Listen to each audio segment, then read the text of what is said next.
The Joy in Goal Setting podcast is proud to be partnered with and brought to you by The Ideal Life. The Ideal Life offers a multimedia platform that is focused on cultivating a growth mindset. Here, you'll find a supportive community of coaches, valuable online resources, and transformative courses aimed at helping you lead a more gratifying and joyful life. Ready to take the next step in your personal growth journey? Visit theideallife.com to explore their wealth of resources and join their vibrant, growing community today. Welcome to the Joy in Goal Setting podcast, where we empower individuals to discover their purpose, achieve their goals, and experience a joyful life through encouraging conversations. I'm your host, Hudson Dodds. Today, we're sitting down with Katie Lyon. Katie is a mother, entrepreneur, and her product was a #1 bestseller on Amazon. We discuss how to find your way when feeling lost, the joy of parenting, and what it's like to grow and scale a business.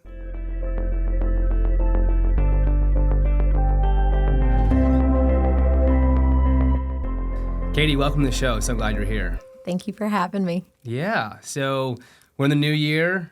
Question I've been asking pretty much everyone is there anything that you're exceptionally excited about in this new year, or is there something that's kind of like, I don't know, making you nervous about this year? Uncertain, maybe. Yeah. I'm very excited thank you for having me, Hudson. Yeah. I really appreciate being here. Yeah. Thanks for thinking of me. I think 2024 is going to be really good.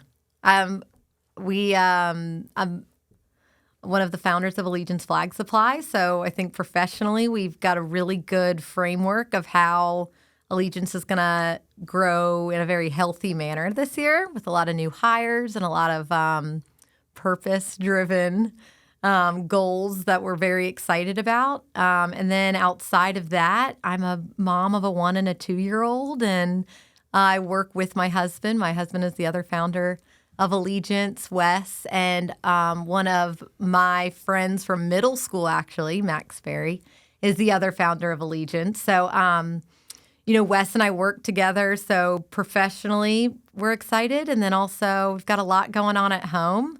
But I think there can be fear with that as well. Like, I think if I think of what my biggest fear is this year, or maybe just in life, is the fear of being unbalanced. Like, we can certainly, being married and living, being roommates and being coworkers with my husband, we've always made it a goal to not bring Allegiance home with us. So, always finding that balance of being a co-founder of a business, but also being a mom and prioritizing our marriage.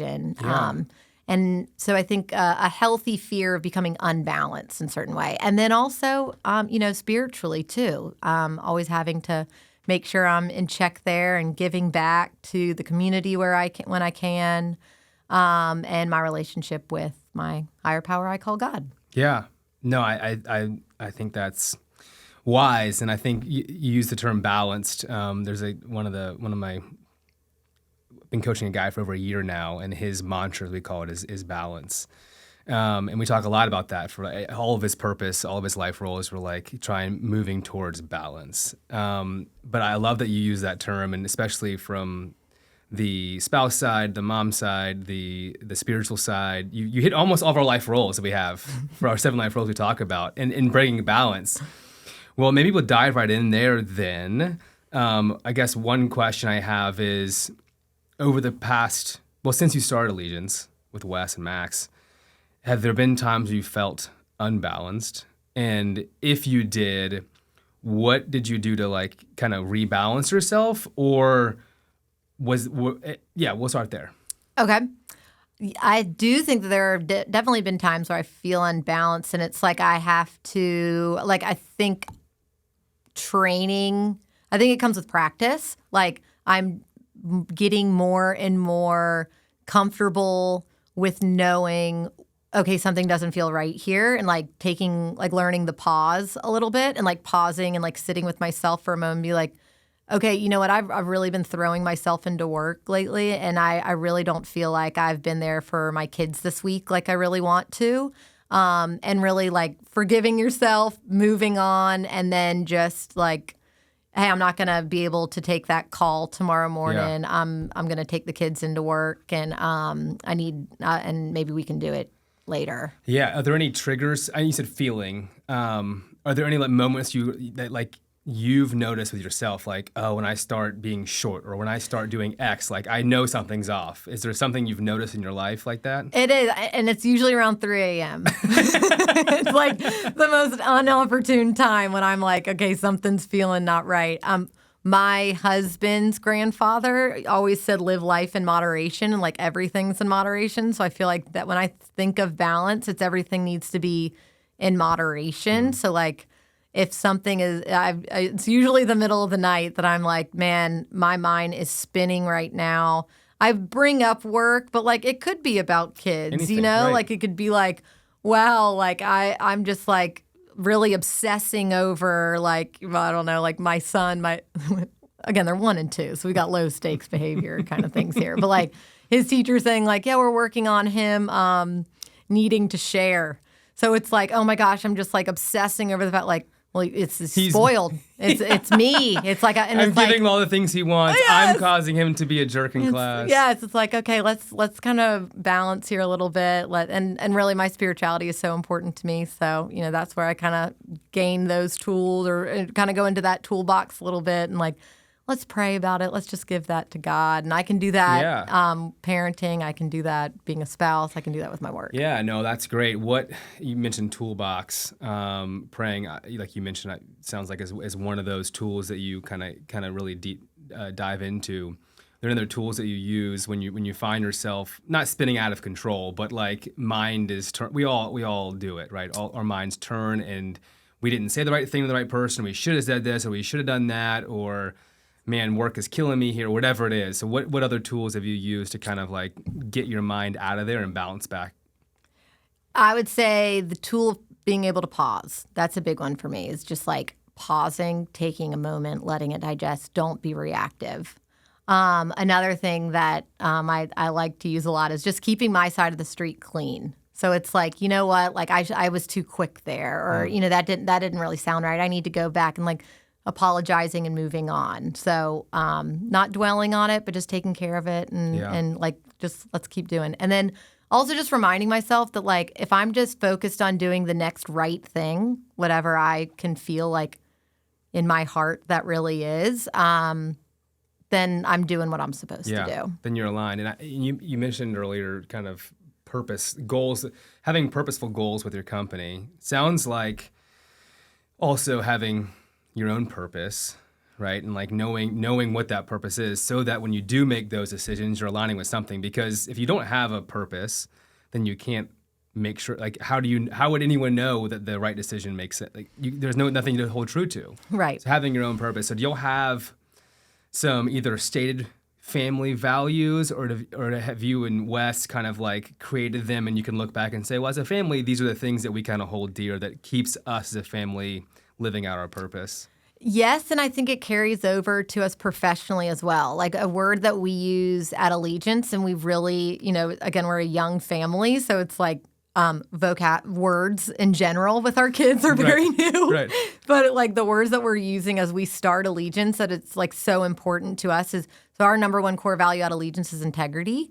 And so carrying that into our family is something that we have found like that comes up almost daily, and like having a professional values is translated to keeping you accountable at home. Yes, which is funny because I almost feel like maybe they did start at home, like it's something that really matters to Wes and I. But now that we're having conversations with young children of like, we really want to put integrity in the first and forefront of their mind as well, as we do with our employees or our vendors or our customers or our agencies or anyone we work with. Yeah.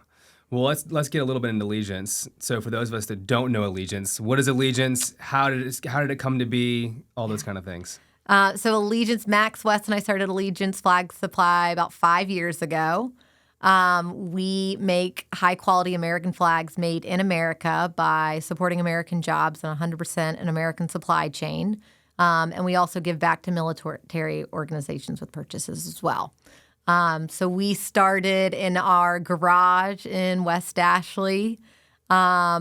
just with a small batch of American flags. Wes is an Eagle Scout, so he knows a lot about flag code. That was kind of something that he knew more about of, it's important to fly a flag that's not deteriorating, and when it is, please take it down and part with it respectfully. So he kind of had like the eye of paying attention to the flags. But Max, Wes, and I, what we all have in common is just strong patriots. We're very patriotic. We all want to fly an American flag at our home, and we also love the idea of supporting American jobs as well. So kind of with that dream or that vision, we started making American flags. And since then, in the last 5 years, we've brought all manufacturing in-house. So we have our manufacturing and fulfillment center out in North Charleston. We're actually building a new plant right now to open in March, but as you know, it could be a little delayed because things can be promised. Just plan on June, July. It could be a little later. But so we're building a 25,000 square foot facility out there, which is exciting, and we're currently supporting over 70 American jobs, which is awesome. And we've got a American textile plant and a fulfillment center, and then all of our offices with our corporate positions are all on King Street downtown. It's amazing. So From the great. Garage to 25,000 square feet. That's right. Yep. So you always have some core values. So let's go all the way back to the garage kind of time frame. Was there a time when you can remember when you're like, okay, this is more than just like a thing in our garage. Like we've found something. Like this is it. We're going to kind of go all in. Yes. There was definitely a pivotal moment, and it was really March 2020. It was when COVID hit. There are so many small American businesses that, unfortunately, COVID was detrimental to them. And we actually, and we have so much gratitude for this, we experienced the complete opposite with our company. It was kind of a side project up until then. We all had different jobs. And when COVID started and some layoffs were happening, and at that exact same time, Allegiance, we'd gotten our story right, like exactly like who and what and like where we are as a brand. We got that down really tight. We got our price to a point that we really needed it to be. And we started investing in Meta paid ads. And that started right around January 2020, kind of like where we locked all that in. And we started running ads and started picking up traction. Then COVID hit and everyone was stuck indoors. And there was really the sense, especially in the beginning, of like, we're all in this together. And like, it was another one of those like 9/11, like, let's pull together and I'm proud to be an American and fly my American flag. And flag sales skyrocketed in this country right at that time and has not slowed down since. And so we wrote that is a big contributing factor, as well as Home Depot and a lot of those stores shutting down in the beginning of COVID. So e-com sales just like skyrocketed as well. So we were a patriotic e-com brand who'd just gotten our story right and started running ads. And it was like, are we going to do this? And so we all, some of us left our corporate jobs. Some of us were asked to leave our corporate jobs during COVID. You're no longer working the same quality or hours. You can't be here anymore. It all just kind of opened up for a lot of people. And we took a huge risk and we jumped on, and it has been hockey stick growth since then. Yeah, that's super exciting. So you mentioned, like you said, purpose-driven goals, and in some ways that's new. Obviously, to hockey stick, you have to kind of, in some ways, fly by the seat of your pants. How do you balance and manage both being reacting to those situations while also being strategic with goal setting? So that's what we talk about a lot, like especially the three of us, like grow healthy, because you can grow broke, especially like with inventory management. And so Allegiance our number one issue at Allegiance is being out of stock, which is a problem. It's a good problem to have, but a problem it's nonetheless. A big problem.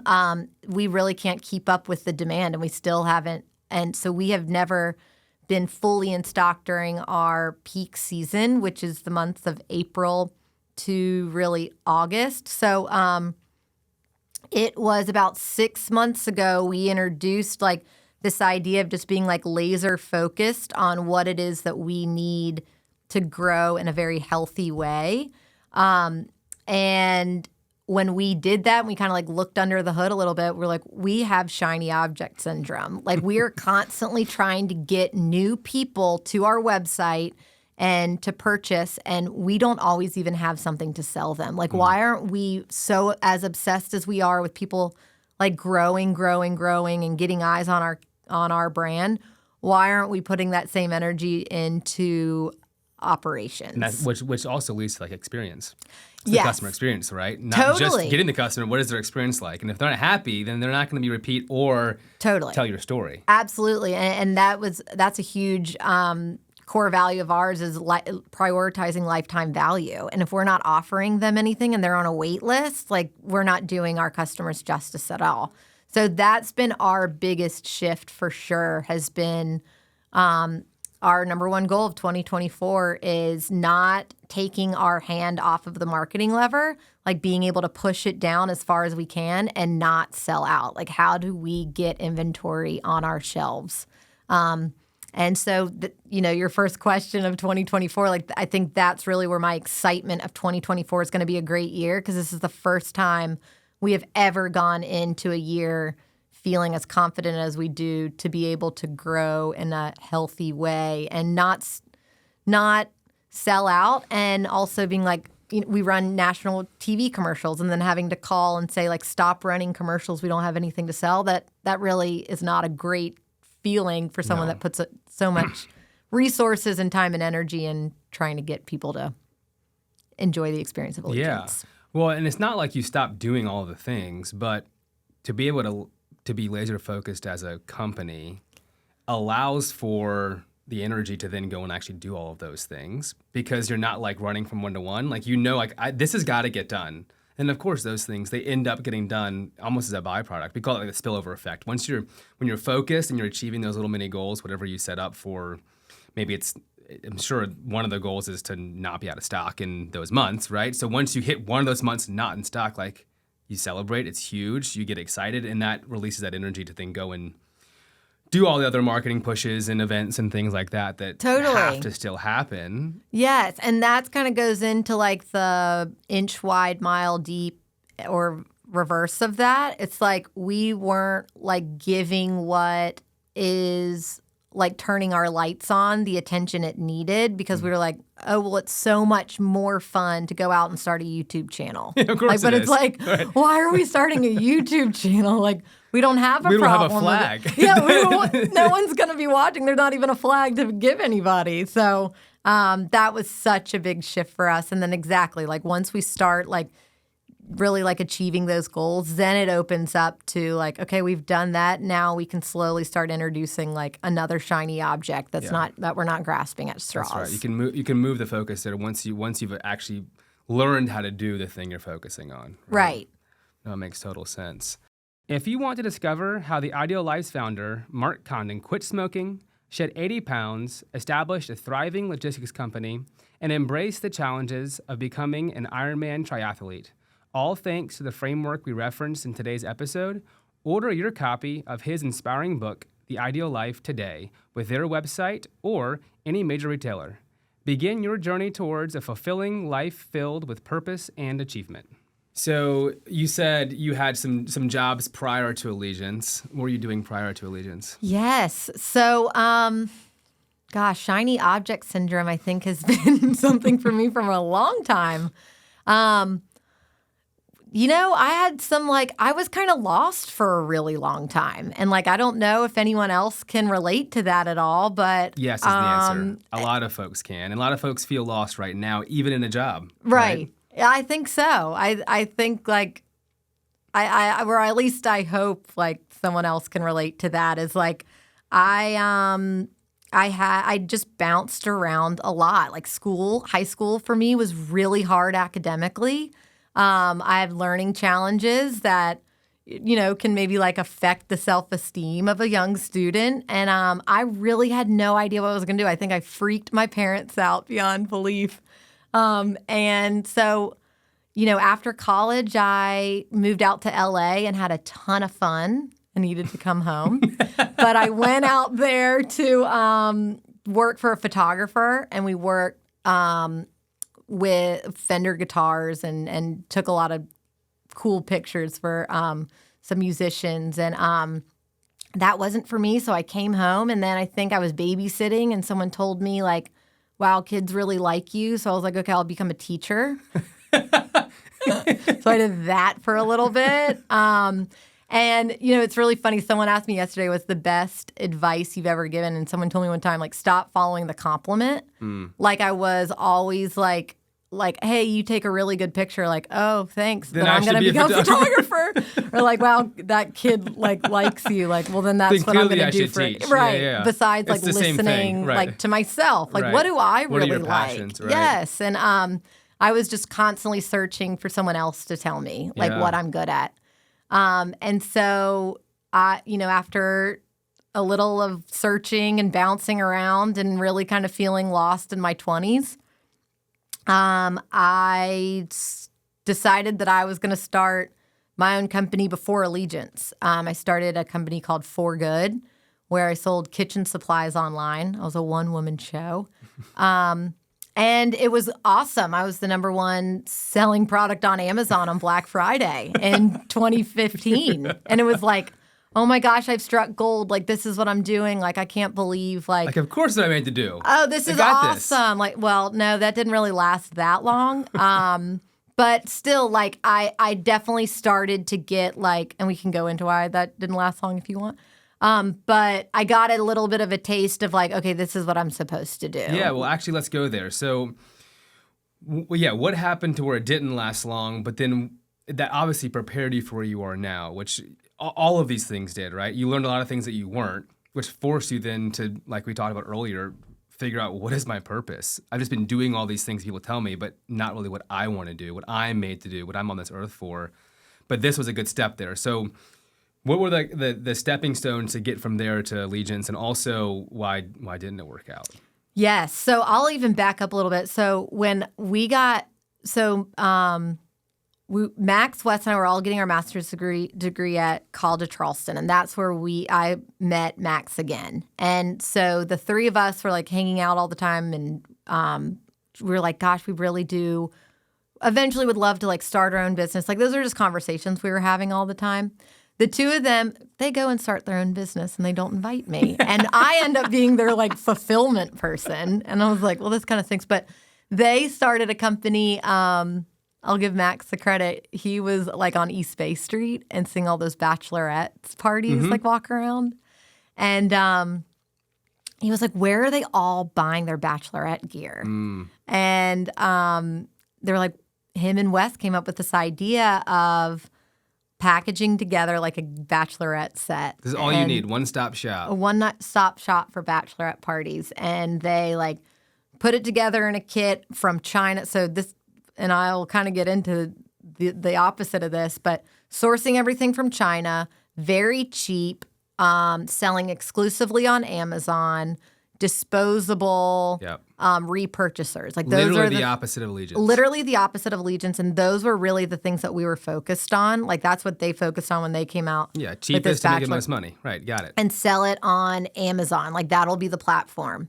And so they started doing really well. They became the number one bachelorette product on Amazon. Like, they were doing it on the side, but like they were still doing really well. And I was like, y'all won't invite me to the party? Like, what is, no. what And heck? I'm the one like staying up late and like shipping these out to Amazon. Like, I'm your fulfillment manager. And so I was like, well, I'm going to go do it myself. So that Christmas, I got a sous vide for Christmas. It's like a under vacuum. If anyone has not heard of a sous vide, it means under vacuum in French. And it's a style of cooking. And I got this like cooking apparatus, and it recommended that you vacuum seal your food to cook it, to like cook it at the precise temperature. And I didn't have a vacuum sealer. Like, it's one of those like large things. And Wes and I had a teeny house, and I was like, well, I really don't want to buy like a vacuum sealer just for this. And we had just moved into this house, and I had just like started, like, it was like the vacuum bags for clothes. Yeah. Like where you suck Yep, with the vacuum. Yeah, it's like with a handheld Right, vacuum it's not quite thing. the same. No. And so I was like, I wonder if I could do that with food, like with these food bags.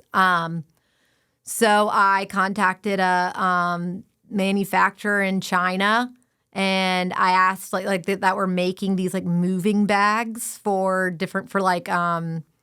Bed Bath and Beyond and those companies, and I asked if they could just make the bags a lot smaller, but still with the handhold suction. And if they could package together a set for me, like a sous vide cooking set. Yeah. And so, it was back and forth with my friends in China, and we came together and we created this kit, and I sold it on Amazon, and that's when I became that next Christmas, I became the top selling product on Amazon, and number 2 was the sous vide itself. So I just kind of rode that wave with them. The fad, yep. And then the distributor that I was working with out of China hijacked my listing, and they took over my entire product and stopped selling to me, and I was out of business overnight. Oh my gosh. Yeah.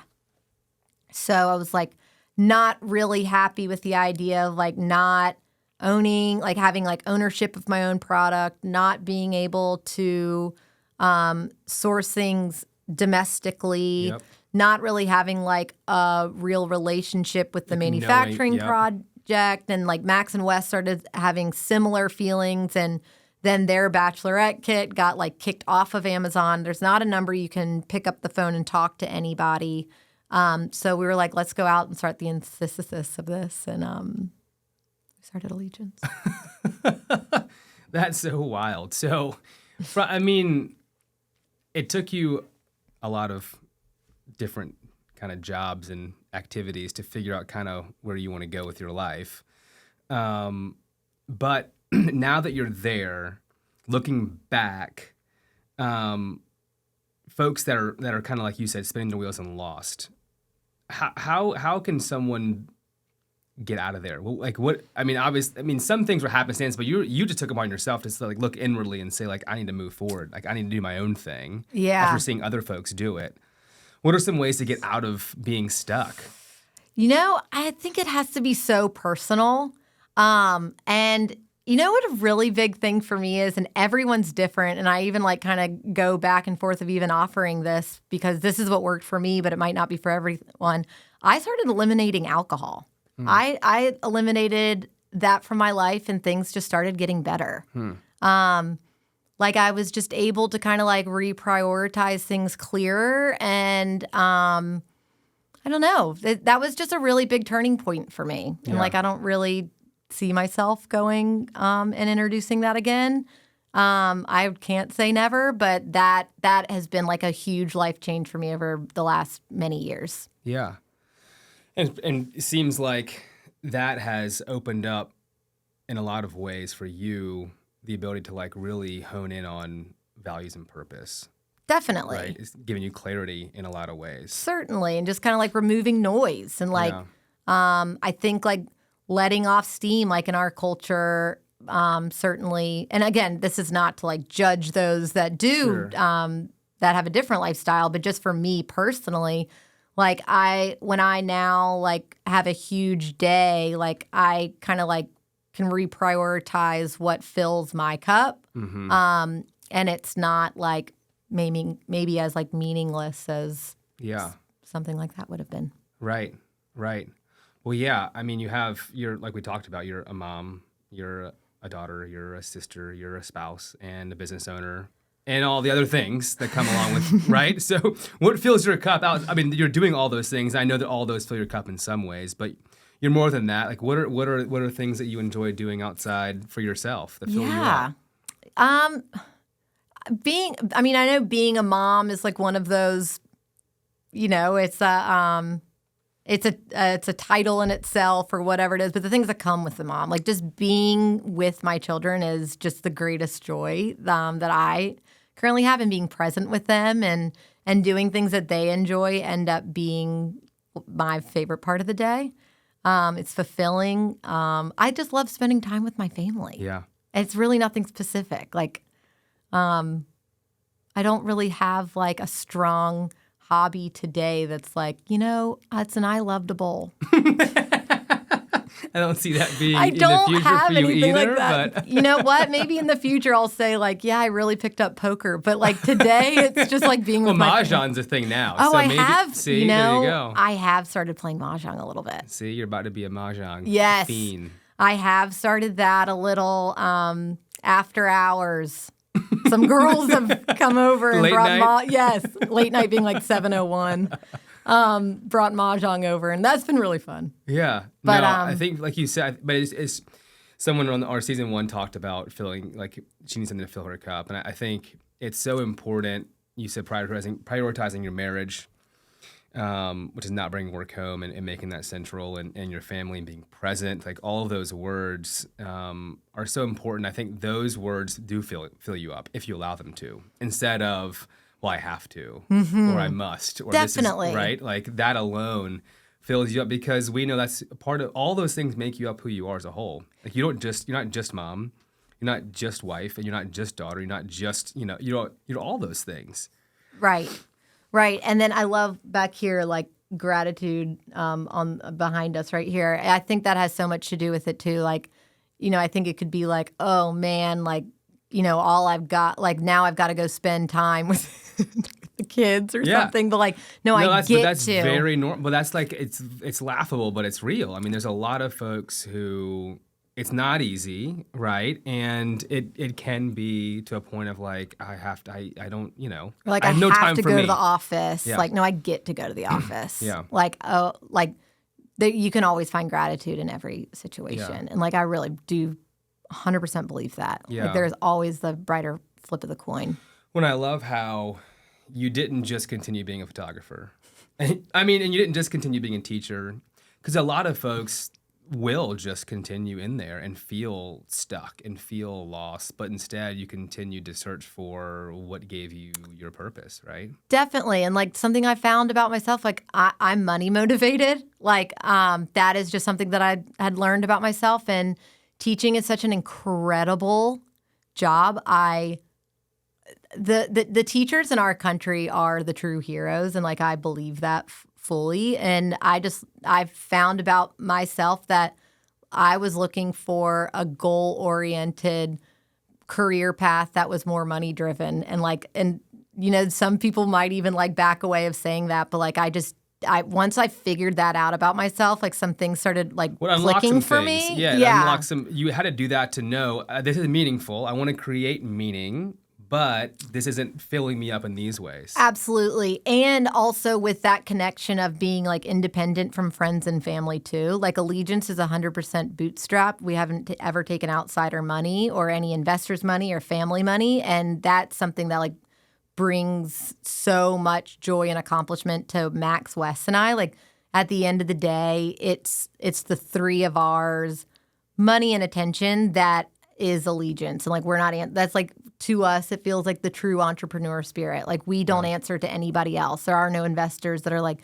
all right, I need reports this month of like, what are you doing with my money? It's like, it's us at the end of the day. And that's something that I've just learned again about myself, like being money oriented, or it's when I can do it with my own. What also probably allows you, from a company standpoint, to be freer to live into your values, because you're not answering to someone where like, well, we want to have integrity, but actually we have to skip over there because we got to cut costs to pay, right? Absolutely. Allows that a little bit. Yes, it's a real way to have 100% ownership. Yeah. So you mentioned core values of the company. How do those values, how many do you have, I guess? We have 4.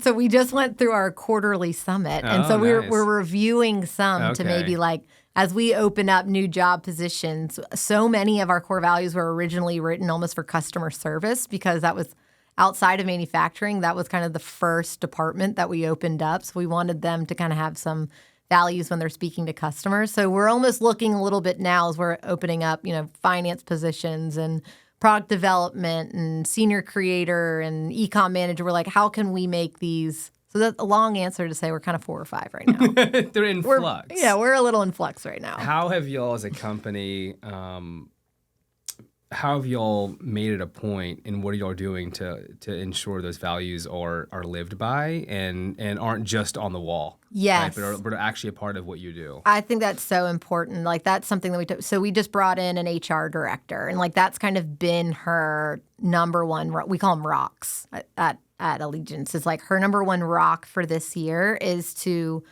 make our messaging and our core values cohesive across the entire company. Because right now we've got manufacturing out in North Charleston, and then we've got our kind of corporate team downtown, and then our customer service team, they're all remote in America. And so we prioritize hiring military spouses. So like they're kind of can move around a lot, but they don't come into an office every day. So it's like, how can we have everyone feel a little less disjointed?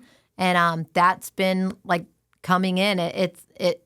I can certainly see priorities of like getting payroll and getting all like these very important HR rocks to like prioritize. But number one for us is people need to know what our core values are and they need to live by them. And then especially in hiring too, is like right now our hiring process, it's kind of what I've been doing today. I've been in and out of 6 interviews, and it's like we have our 30-minute conversation with the direct hire or the direct report. And then after that, it's just a core value interview. If you come in for our second interview, it's for an hour with the founders and the HR director. And like, we don't really talk about the position. We talk about the person.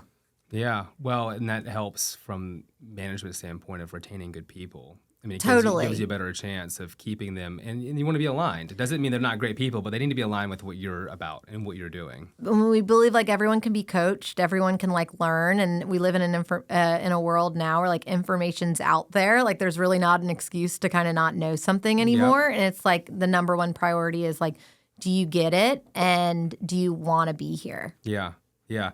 We're a growth mindset company, so we obviously believe, of course, you can grow and you will grow, and everyone will change. But once they can do the basic, whatever you need them to do in the role, they need to fit into the values, whatever those are. And every company has different values, and that's okay. We're all different. Not everyone fits in everything, but they need to fit into a world in which they can buy into the values and live them out. And I love also that we finally came up with a agreement that they can be working too. Like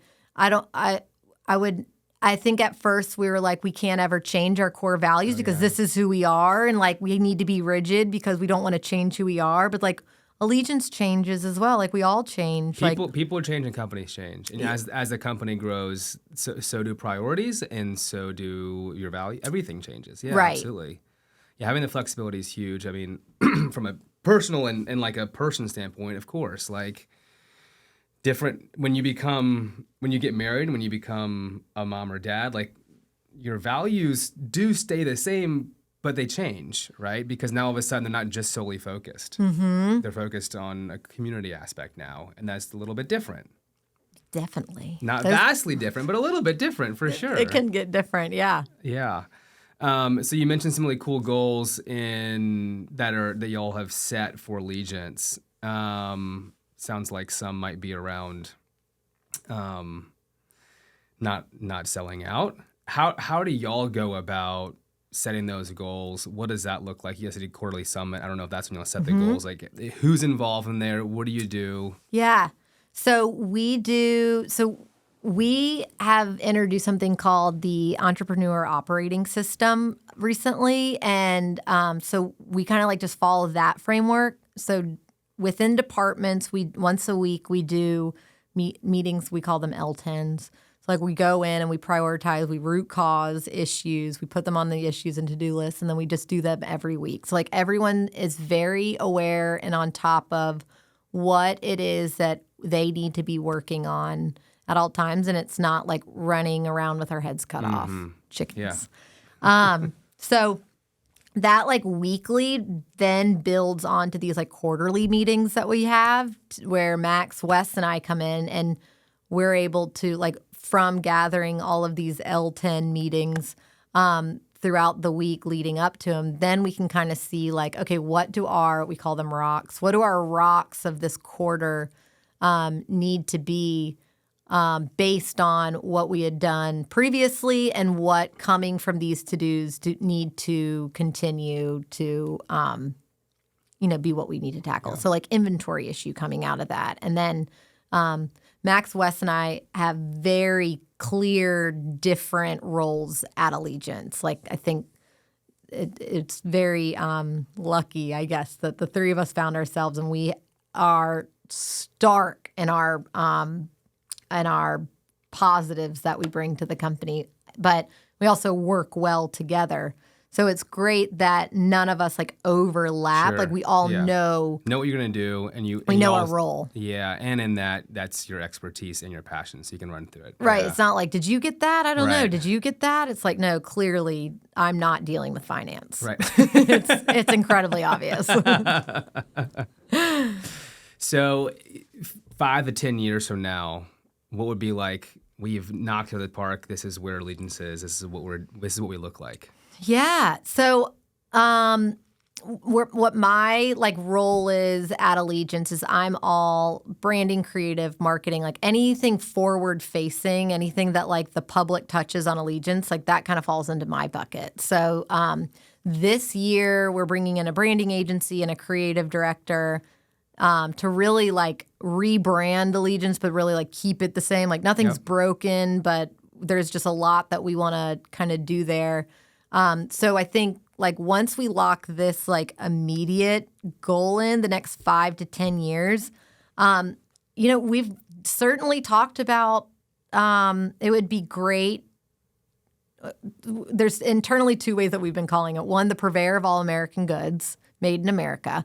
So being just like the one shop for all made in America, highest quality products supporting an American supply chain. Another way that we keep saying is like the Yeti of American goods. So like, that if you're buying it from Allegiance, like it will have the same quality that our American flag. Yeah, everything is, yeah. Yes, like that is the standards of excellence at Allegiance. And so short answer, branching outside of American flags while still staying true to our core product. And your values. And our values. Yeah. I would imagine we talked about the ease of the China operation and all those things, but also the downside. I'm sure the reverse is equally true with which is probably why you're out of stock a lot, right? I would imagine it takes a long time to build a flag. No question. With the highest of quality and all of those things. So I imagine the number one issue for that is just because the value of quality is there, it just takes time, which is the double-edged sword thing. It is, yes, labor just being so difficult. But it's been wonderful, like from a fulfilling standpoint, as well as like being able to like fix that gap within like the growth that we need, is being able to invest within Allegiance. So like we've now created training processes and programs for a lot of those that have been on our fulfillment team for a while, and now teaching them in trade, and now they're able to join our sewing team. And then now some of them have become sewing leads and sewing managers, and like really being able to give a lot of these people a skill that they didn't have before. Yeah. It has been by far like the coolest part of Allegiance, is like being able to hire within and build people up and see people grow. Which I'd imagine is a welcomed, unforeseen byproduct of what you've done. I get the initial reasons, like I want to own everything, I want to know it, I don't want this to happen again. But the flip side is what's actually happened is now you've been able to like see people grow and train them and some probably graduate some people on to different careers. Definitely. Yes. And graduating on to certain careers, we've seen a little that it's amazing our retention at Allegiance too. Like I think just prioritizing supporting American jobs, like that means so much more to us than just like giving someone a job. It's supporting an American job of really like creating the standard of what it is to work at an American company that has integrity. So it's like really making people know that they are part of a family. Yeah. Well, that's so exciting. I'm excited to see where it goes in the future, how things happen, how your kids grow and grow vocabulary. It happens. I have a 9 and 10-year-old now, so there's a lot of words being said. Well, Sometimes really sassy. I know, I don't think it's like, I don't even know if I'm allowed to say this word on camera. Poopy has been a big word in our vocabulary recently. And I'm like, I feel like it only goes worse from here. I was going to say, if that's the worst thing that happens, you're having a great day. 8 and 10, I don't know what you're hearing. Yeah, lots of things. Lots of emotions. The peaks and valleys are strong and quick. And you have a boy and a girl. Yeah, a 10-year-old boy and now a 9-year-old daughter. Oh, turned 9 in December. Gosh. I know. Hudson. That's wild. That's awesome. That's it is. So great. It is. We're in a good zone. I was talking with one of my daughters. She's training for soccer, and this other kid was there talking to dad, and he has a 13-year-old daughter, and he was talking about how she's now responding to things emotionally. And I was saying, well, my daughter at this point, if this is not what it looks like in teenage, I don't know what's about to happen. And it's both genders. I totally get it.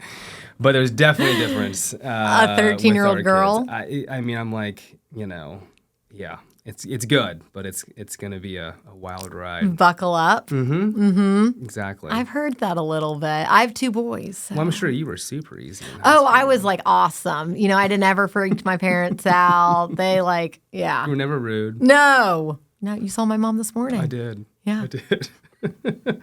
Well, thanks so much for coming in. Thank you so much. I'm pumped to see, where things go. Thank you. It's an honor to be invited, so I appreciate being here. Yep.